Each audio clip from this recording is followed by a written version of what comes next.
Good morning again. Thank you, Dorothy, for coming. John's off the spot now. He's the leader. Anyway, welcome this morning. It's good to be here and good to be in the house of the Lord and with our brothers and sisters. Let's see, what should we do first? We will sing hymn number 8.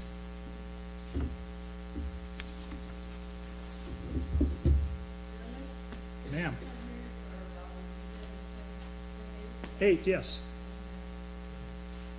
Am I not? Bruce has got his microphone. I'll speak up.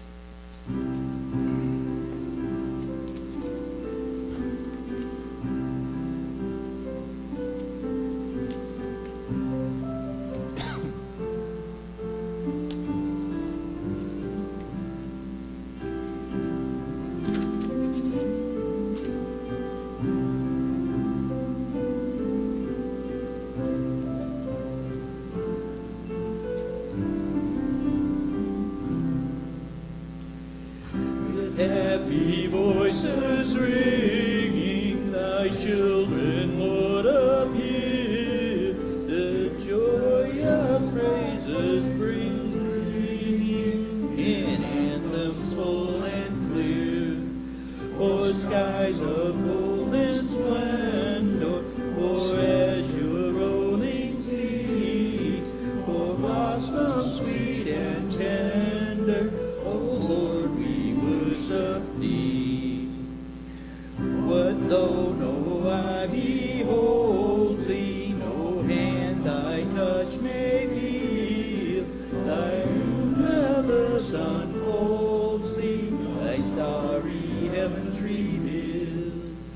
The earth and all its glory, our homes and all we love, forth the wondrous story of one who reigns above.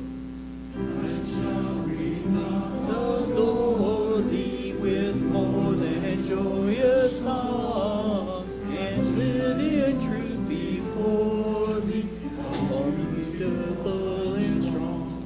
Lord, bless our souls endeavor, thy servants true to be, all life forever, to give our praise to thee. Amen. Our call to worship this morning is noted earlier, is from John, the 6th chapter, verses 28 and 29. Then said they unto him, What shall we do that we might work the works of God? Jesus answered and said to them, This is the work of God, that ye believe on him whom he hath sent. Let's continue with hymn number 7.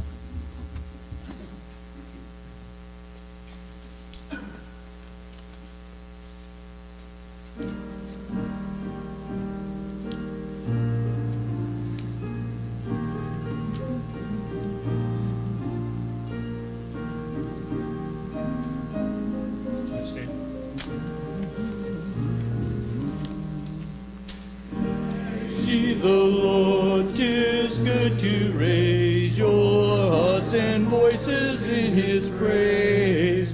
His nature and his works unite to make this duty your delight. He formed the stars, those heavenly flames. He counts their numbers, calls their names. His wisdom's vast and knows no bound, deep where all our thoughts are drowned. Sing to the Lord, extol him high, who spreads his clouds along the sky. He brings the fruitful rain, nor lets the drops descend in vain. He makes the grass, the hills adorn, and clothes the smiling fields with corn. The beasts with food his hands supply, and the young ravens when they cry. His saints are lovely in his sight, he views his children with delight. He sees their hope, he was their fear, and looks and loves his image here. We read in the book of Numbers, chapter 6, verse 22. And the Lord said unto Moses, Speak unto Aaron and his sons, saying, When you bless the children of Israel, do so in this wise, saying, The Lord bless thee and keep thee. The Lord make his countenance to shine upon thee and be gracious unto thee. The Lord lift up his countenance upon thee and give thee peace. Amen.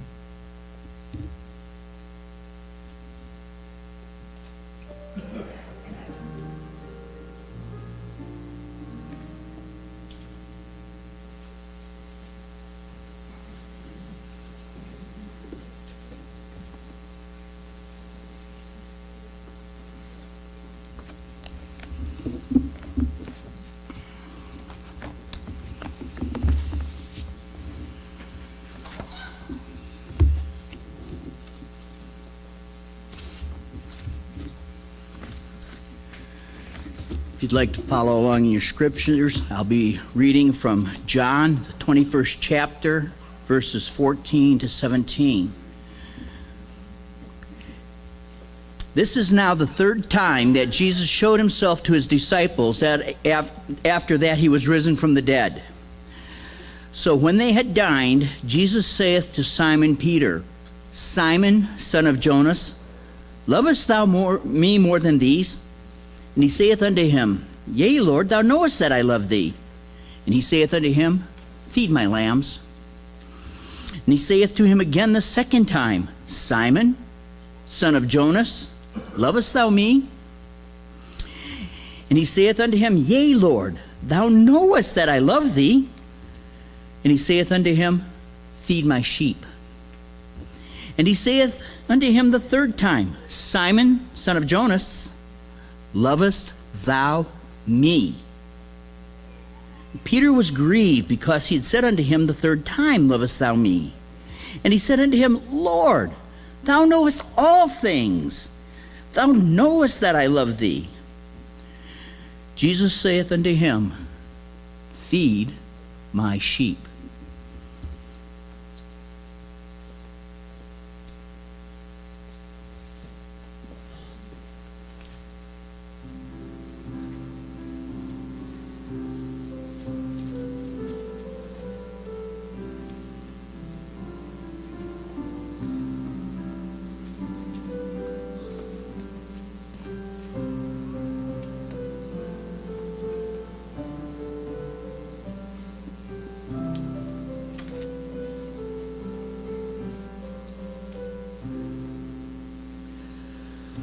Limit not the truth of God who are for reach of mind by notions of our day in sect, crude, partial, and confined.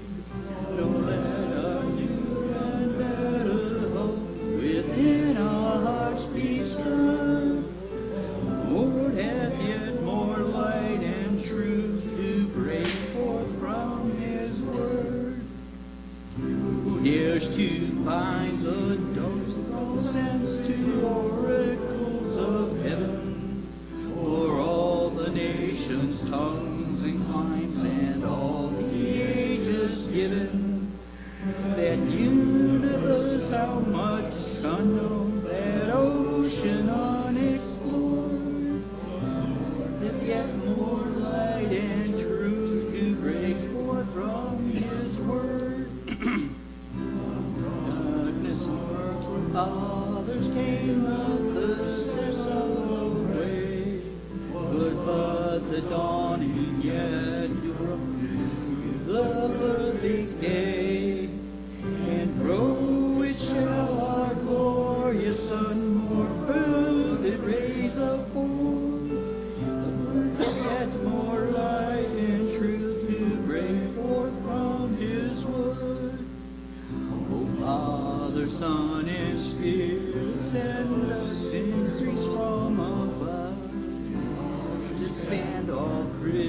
souls to comprehend thy love, and make us all go on with nobler powers conferred, with yet more light and truth to break forth from his word.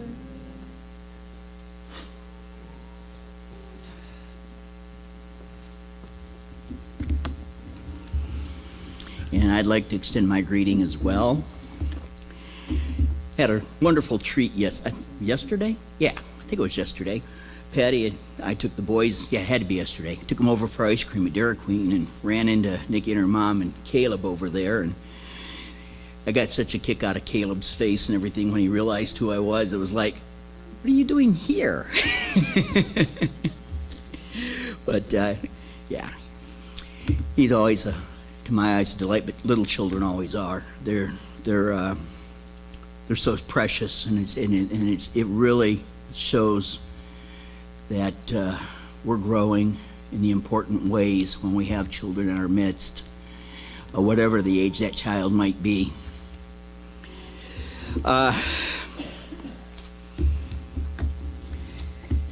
You know, you mentioned being spiritually lazy this morning, Dennis. Sometimes I get that way. I was sharing with Brian that I really would have liked this particular week just to sit down in front of the computer and just sit back and let God type up the sermon for me, but he didn't do it. He made me put some effort in for some reason, and I'm not 100% sure why.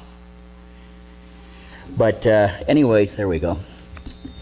Whoa, it helps to turn them on, but I may turn it back off again. Gary's getting it. But there was a couple of things that kept coming back to my mind over the last few weeks. Actually, some when I was preparing to be at Farview last week, and the weather kept that from occurring. So Patty and I took a little trip out to York for a day or two. But that scripture kept coming back to me, especially the lines, feed my sheep. And I'll get into that here in just a minute. But in answer to something you asked about this morning, Dennis, the word believe, I agree with him. I don't think we really understand that fully, but I had put some stuff together and researched it for my Acts lessons, our Acts lesson on Thursday nights. And it actually comes from the Greek pistevo, or excuse me, I said that wrong, pisteo, there we go. It's a verb. Now, don't verbs mean action? Well, between Strong's and Vine's, I didn't share it quite this way, but it says to be persuaded of, have confidence in, commit to, put trust with. And you notice that the passage we read this morning or shared this morning said, ye believe on, not in. Even Satan believes in. In fact, he believes with that full knowledge who Christ is. But to believe on, that word on comes from another Greek word that means, again, to take action in, to live as. So that's what that word means more deeply.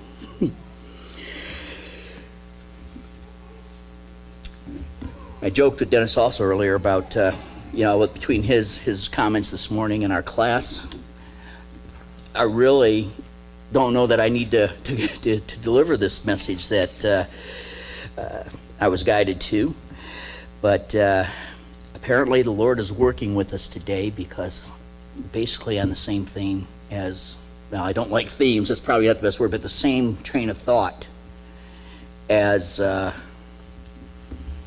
Dennis and Brian were. Preceding that scripture I read, Peter declared he was going to go a-fishing.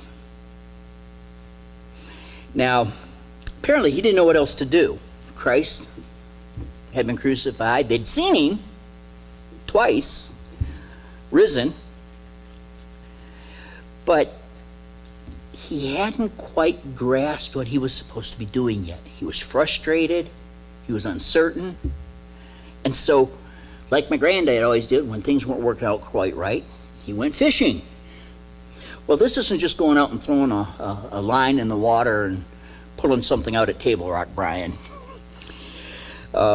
If it was me, I'd probably get little bitty not even panfish, little bluegills or something. But fishing was something he knew, that he was comfortable with, and it gave him comfort. If nothing else, he was returning to that which he knew, the family business. He wasn't fully understanding what the Lord had called him to. He didn't know fully what to expect, even though he'd been told.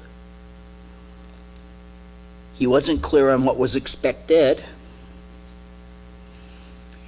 And I don't think he really grasped what the Lord expected of him. So what does he do? He travels back to the Sea of Tiberias, where it all started. Probably gotten back into one of his dad's boats, or his own boat, I guess it would have been. Headed out with his buddies. Let's catch some fish. But he didn't go alone.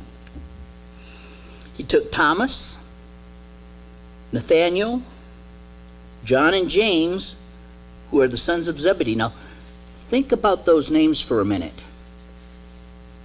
Who were the first that Christ had called? Thomas, who got Nathaniel involved. Nathaniel was the one that really said, this truly is the Messiah, because he knew what Nathaniel was doing before he showed up under the tree and stuff. John and James, the sons of Zebedee. And there were two other disciples that came with him, and Henry's commentary indicates that they were probably Philip and Andrew. As I recall, they came on pretty early too. So we had 7 of the apostles, as we can rightfully call them at this point in time, of the initial 12, right back at the starting place, Sea of Galilee, right back at the fishing boats. And something as an aside, a sidebar, I guess they call it. Isn't it the right word, Dennis? Sidebar? 7 was the required number of witnesses to establish a testament under Roman law. You know, we need 2 or 3 under Jewish conditions, needed 7 under Roman conditions. And if you understood what was going on in the Roman Empire, I'm surprised they didn't require more. So that's the stage. They come in, and we know the 153 fishes, which Bruce Riley could tell you all about that number and stuff, but I'll let you have that for the next time you give a message, Bruce. And Jesus said, children, do you have any meat? Well, they said, we got the fish here. So they got to the shore, and Jesus had the coals going, and bread was ready, and fish were cooking, and they ate. And then Jesus turns to Peter. Simon, son of Jonas, lovest thou me more than these? Jesus wasn't asking Peter if he loved him more than Peter loved those that were with him, or if those that were with him possibly loved Jesus more than he did. Jesus was asking Peter if Peter loved him more than the old ways of fishing and life. Peter had responded quickly when Jesus called him early on. And in the interim, Peter had failed, he had denied, he had deserted Christ on more than one occasion. Jesus wasn't judging here. He wasn't accusing. He knew what was in Peter's heart. In the Interpreter's Bible, and I'm going to use that a few times today, in the exposition of this conversation, Arthur Gossip says, and so some think that Christ's question meant, once on a day I called you, Peter, and then you responded, rose up at once, left all, and followed. But you are back at the old life again, and here you And are you going to abandon me? Are you pulling out of the adventure? Having put your hand to the plow, are you now looking back? Do the old ties tug at your heart? And are they drawing you away from me? Or do you still love me more than these? You must decide between them and me today in this old familiar place. You are in danger of deserting, and that is why I am here. Today, Jesus is asking you, lovest thou me more than these? Are you sitting by the fire with a full belly? Is your life more about paychecks and sports and popularity? Keeping face when you're persecuted, or keeping silent so you don't be persecuted and are still accepted by everybody around you? What does the evidence show? And I'm sure that was on Peter's mind. Why is he asking me this? And then the second time, Jesus says, or excuse me, still in the first time, Jesus says to Peter then, feed my lambs. Right after Peter responded, saying, Yea, Lord, thou knowest I love thee. Jesus did know Peter loved him, but did Peter really know how much he had loved the Lord?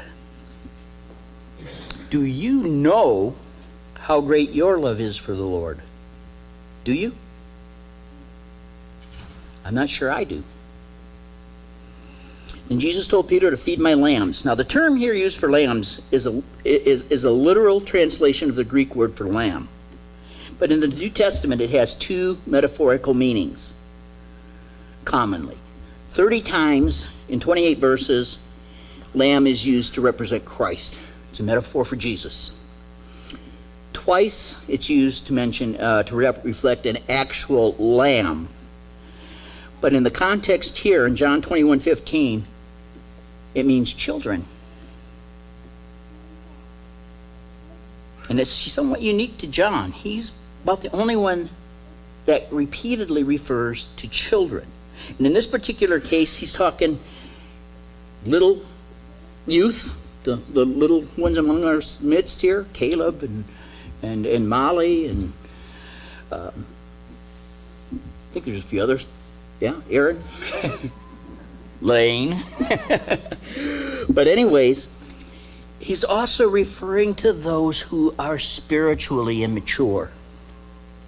We might call them the new Christian, the new converts, the recently baptized. And this goes to the care and teaching. That statement, feed my lambs, goes to the care and teaching of children, literal and spiritual. In fact, when they first encounter Jesus, when they're up there fishing, he said, like I stated, he said, children, have ye any meat? That Greek term for children is paidein, which literally means youth or infant. But in the metaphorical sense, in this context, it refers to immature Christians as well as those youthful children. As I said, Jesus is beginning a lesson on discipleship. If we go to Proverbs 22:6, and Mylan, you share this one quite a bit, it says to train up a child in the way he shall go, and when he is old, he will not depart from it. Jesus gives us that same command. If you love me, feed my lambs. Care for the children. Teach them by word and example. For those who have been educators, you know that the best lessons are learned by seeing and doing. In the business world and in the military, we call that OJT, on-the-job training. But it doesn't just apply to those in this room. We are called to feed all of God's children. Now think about that. His children are all those that he's created. All those humans out there that God created are his children. He loves them. Doesn't necessarily accept them because of their sin, but the love is still there, and his hope is still there that those who do not believe or do not know God, as we read this morning, will come to him.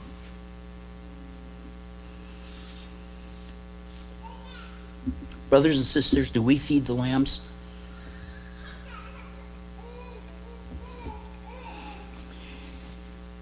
Then after a few moments, maybe another bite of bread or something, Jesus says to Peter, Simon, son of Jonas, lovest thou me? This had to be frustrating for Peter. Wait a minute. He's already asked me that, and I told him he knows that I do. And I imagine when he answered this time, there's a little bit more angst in his voice. Lord, you know that I do. Jesus is setting up the next part of the commission for his disciples and continuing this lesson on discipleship.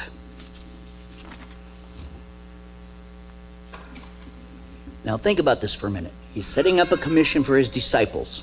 There's 7 of them sitting there. But who are Christ's disciples? What if I told you there's some sitting in this room right now? Do you think of yourself as a disciple? I know there's been times in a little bit, okay. I know there's been times in my life even after my baptism and such, even at times after my initial call to priesthood, that I was like some of those that after Jesus presented how difficult the road would be, they departed from him. I don't know if I departed from him so much, but I certainly wandered down a different road and caught up with him later. Or he caught up with me, I'm not sure which.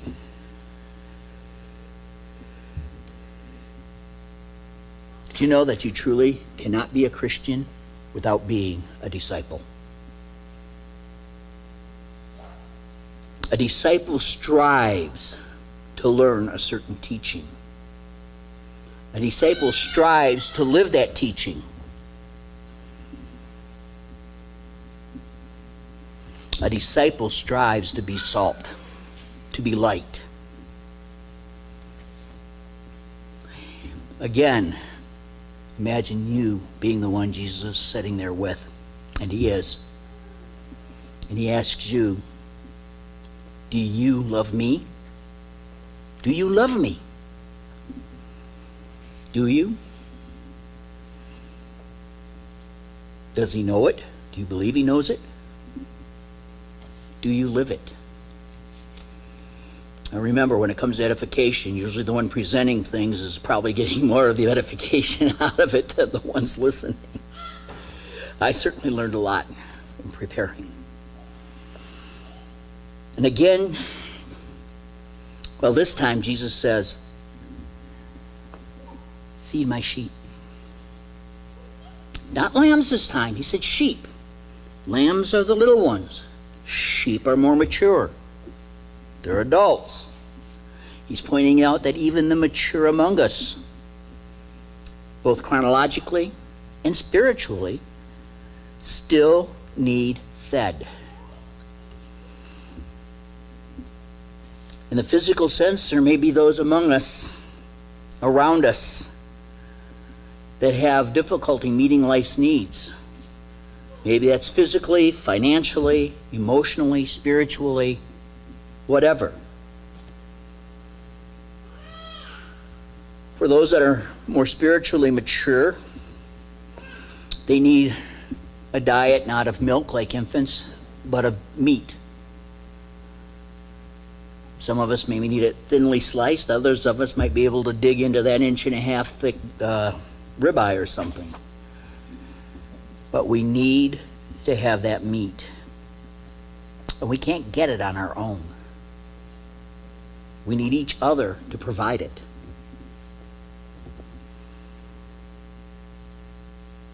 In our efforts, we should be at a point where when we're sharing, we're cognizant of those who are around us.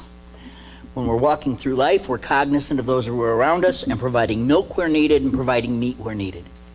But to provide that meat, you need to know how to hunt it. You need to know where to find it. And you're not going to find it in that meat section of the local supermarket. The meat we're talking about is right here. To know Christ, to know God, as we talked about earlier today in the class, you need to be in here. And not just the cursory reading so many verses a day to get through the Bible in a year type of thing. I've done that. But to take the time as you read it to reflect on what is it saying to me. In some of my studies, I literally flip it open to a page and start reading and asking, what's God trying to tell me? Other times it's a little bit more deliberate than that. It's just like prayer. When we pray, do we, get everything out there, everybody on the prayer list and stuff, and then go about our business? That's only half a prayer. That's only half a prayer. The other part is listening for his answers, his challenges, his commissions, how he wants you to feed his sheep.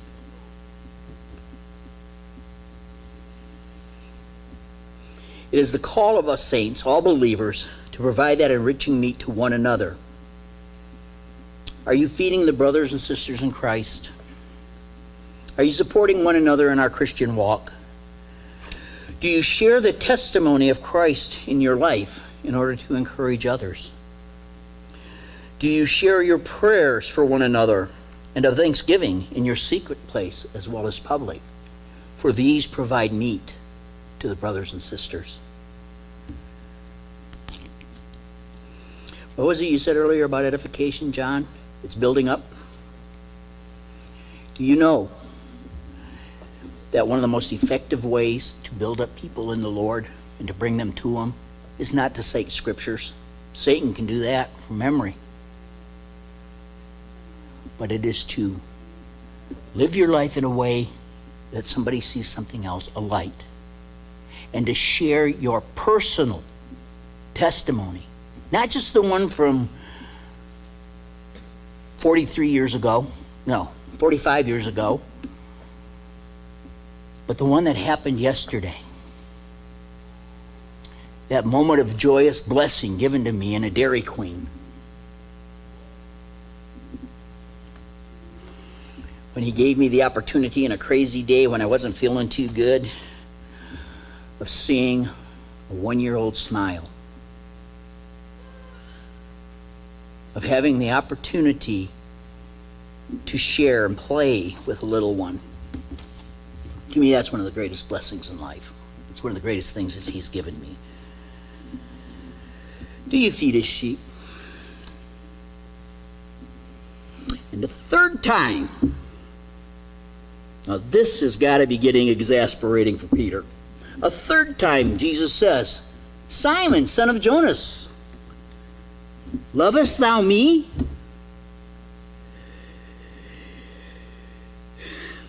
Lovest thou me? And I can just imagine Peter. Now, if you recall, Peter was kind of a rough, an unfinished diamond. Jesus here is still chiseling off and cutting some of those facets to make it shine.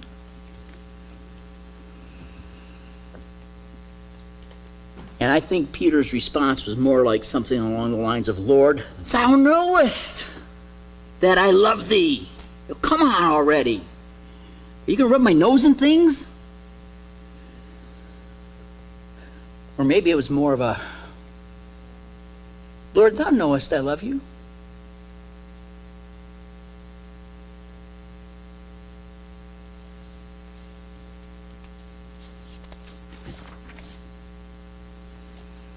I think finally Peter's beginning to understand the depth of the question.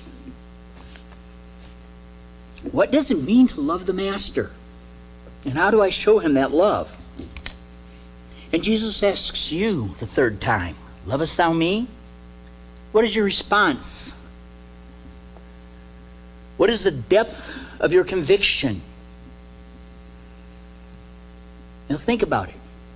You can insert your own name here in place of Peter's. Bruce, lovest thou me? Or Janice, lovest thou me? Brian, lovest thou me? John? Yvonne? Aaron? Blake, I know you're in there somewhere. Lovest thou me? He asks you that every day.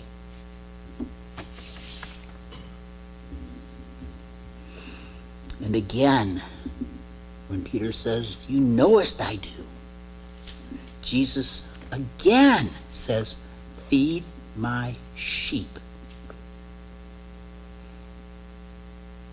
Now, we had him tell him to feed the lambs, and he's already said feed the sheep, and now he's saying feed the sheep again. Well, for those of you that are familiar with English, sheep is one of those weird words, like deer and fish. The singular and the plural are the same. I think contextually here, I believe contextually here, that now Christ is referring to the flock. Not just one sheep, one by one as we go along, but now the entire flock. He's talking about the gathered Christian body. He's talking about the believers primarily, I believe. And a lot of the commentaries say the same thing. At this point, he's talking about the greater flock. Here, the disciple is being called to seek the well-being of the group as well as the individual. What does that mean? Think about that for a minute. Do you have aught against your brother or sister?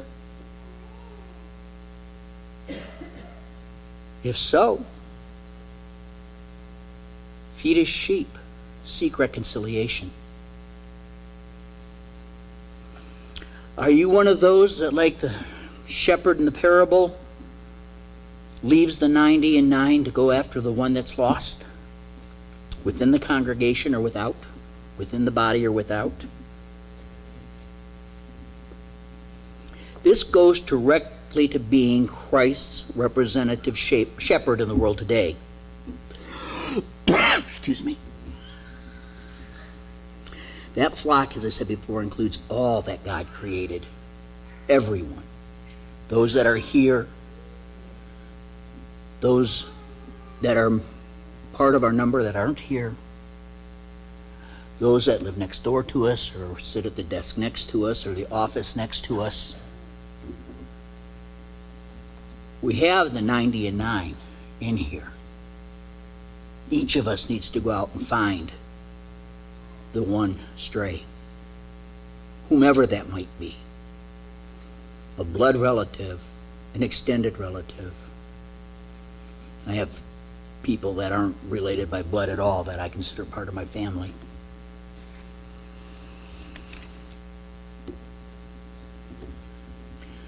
As I said, God seeks for everyone to come into his fold. He won't force them, he could. But then it wouldn't be a matter of their belief, their repentance.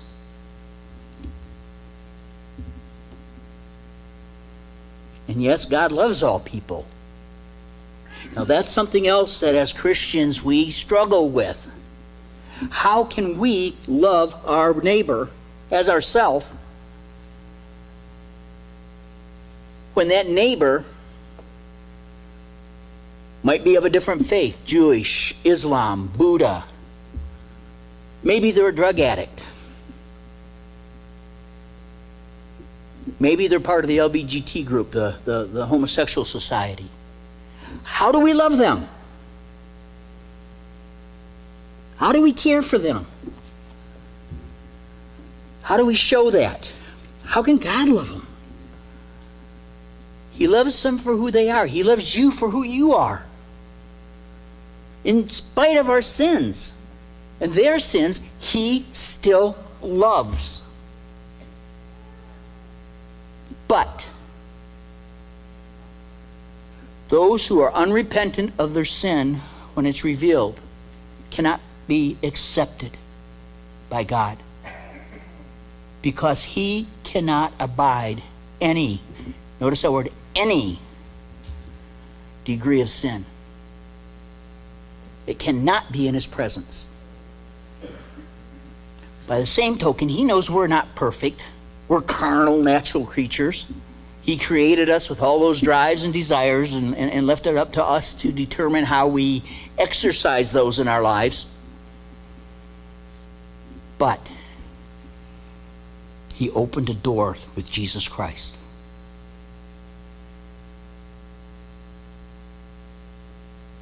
He gave us something that no other religion in the world has. Forgiveness.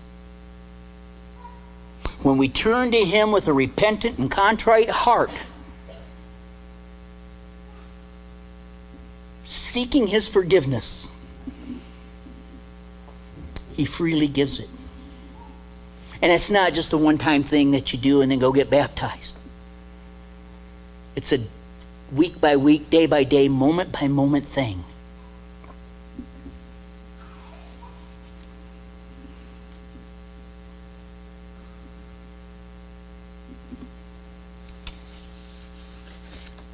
When we put ourselves first,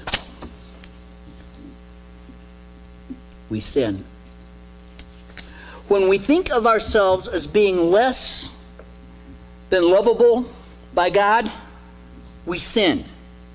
When we think we aren't good enough, or we hope we're good enough to be into heaven, we sin. When we think we are more than we are, when we think that we aren't as bad as so-and-so, I'm not the tax collector, as was mentioned earlier, we sin. When we turn our back on that person that we see, and if we're given eyes to see, we're given the means to meet the need that's there. When we see that person that's perhaps just simply down, blue, hopeless. When we walk the other way. When we don't take action in the places where the Word of God, where that lifestyle of Christ is not present, we sin. When we don't exercise our voice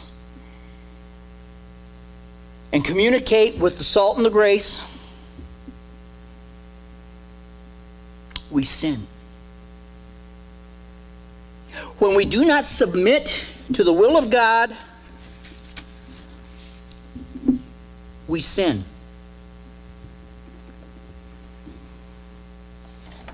Each and every one of us here in this room has been called to be an ensign, a light to the world. So how do we do that? Well, doesn't the Bible tell us that we don't have to do any service or works because it's grace that saved us? Well, back in the time of Luther, there was something written called the Heidelberg Catechism. And in part 3, concerning thankfulness of all places, it says, "Since we are delivered from our suffering through grace alone by Christ, and without any service of our own, why is it necessary to engage in good works? For this reason, that we must employ our whole life in expressing our gratitude to God for His goodness and in praising Him." And further down, I found that in the Interpreter's Bible, volume 8, and further down it says, when a man or woman experiences the miracle of forgiveness, it follows unavoidably that he must lay his whole life at the feet of Him who has blessed him so marvelously. Inevitably and naturally, without any striving, there come to the men that which cannot be brought about by any laws, or any asceticism, namely the impulse to devote himself to God. A man whose soul is overflowing with gratitude does more of his own free will, as Luther says, than is demanded of him. This is true of all that a man does from this impulse of gratitude. He never reflects on what he does. He never dreams that he is doing anything out of the ordinary. His left hand knows not what his right hand does. His actions are free from all self-consciousness. Faith does not ask whether it ought to do good works. It has done them already. But I would add a caveat to that. Reflect on the blessings that you both have received in that moment from God when those works are done.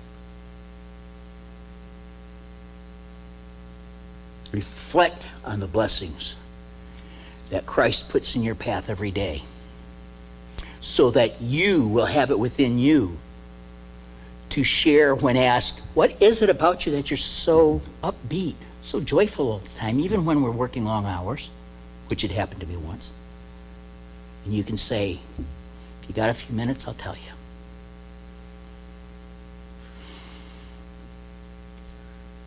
If I remember right, next Sunday's Communion Sunday, and we have a tradition of sharing in prayer and testimonies. Are you ready to feed the sheep?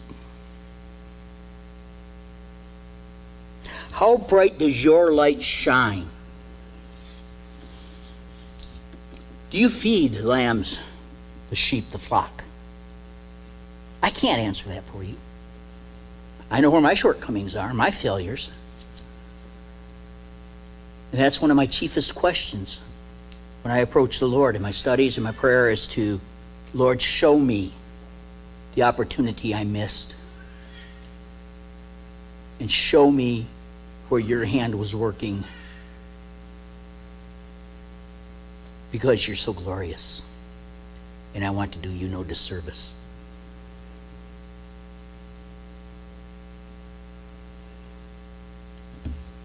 When the time comes and we're sitting before the bar, the day of judgment, will you hear, well done, good and faithful servant? Or will you hear words along the lines that were delivered to the church at Laodicea in Revelation 3? I wished you were either hot or cold, but being neither hot nor cold, I spew you out.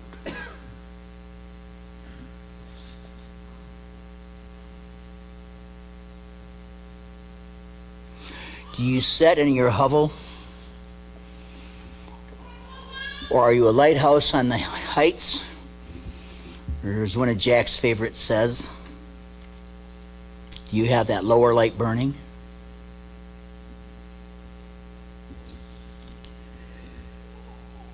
Not all Christians give the impression that they have entered any way at all into that side of their privileges in Christ. Again, quoting from the Interpreter's Bible. There are congregations which seem little more than religious clubs run for the interest or at most for the spiritual profiting of their members, just like any other club, a purely self-centered thing. But we are called of God, not only for the saving of our own souls, but to help him in his saving of the world. And we should be his fellow laborers with our hands touching his at the common task. There are many things in the world, many interesting dilemmas, challenges waiting to distract us from that path. Satan and his minions sit nearby working to lead us into wasting valuable time that is extremely limited. He does this by planting that seed in our brain that there's always tomorrow. But remember, no one knows the day nor the hour. No one knows it.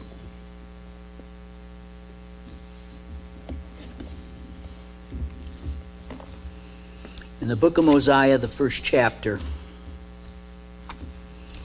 King Benjamin speaks and says the following. And I would give this to you as a way of closing. Yet, my brethren, I have not done these things that I might boast. Neither do I tell these things that thereby I might accuse you. But I tell you these things that you may know that I can answer a clear conscience before God this day. I'm glad King Benjamin could. I'm not so sure I could.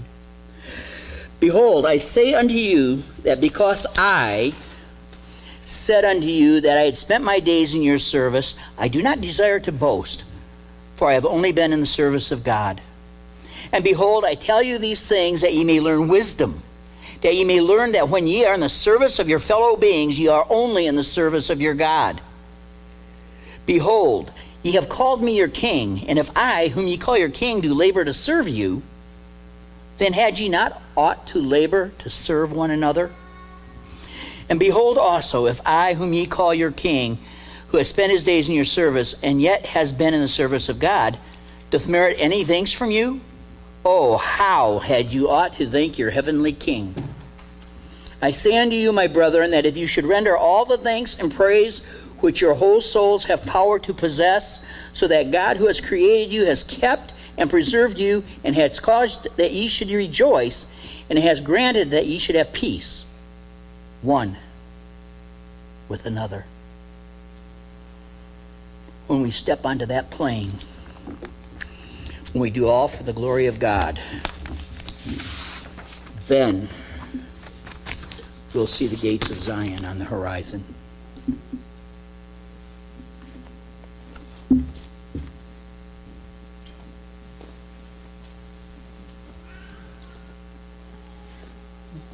Let's conclude with hymn 328.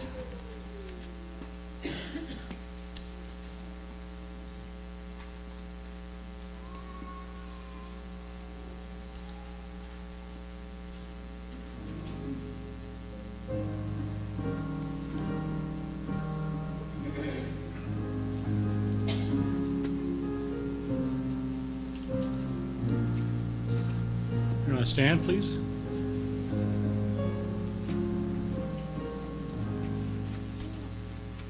Jesus calls us o'er the tumult of our lives, while restless sea, day by day his voice resounded, saying, Christian, follow me. As of old apostles heard it by the Galilean lake, turn from home and toil and kindred, leaving all for Jesus' sake.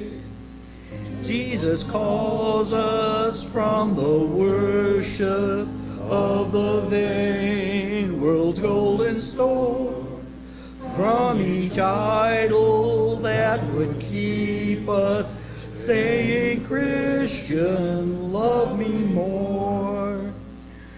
In our joys and in our sorrows, days of toil and hours of ease, still he calls in cares and pleasures, Christian, love me more than these.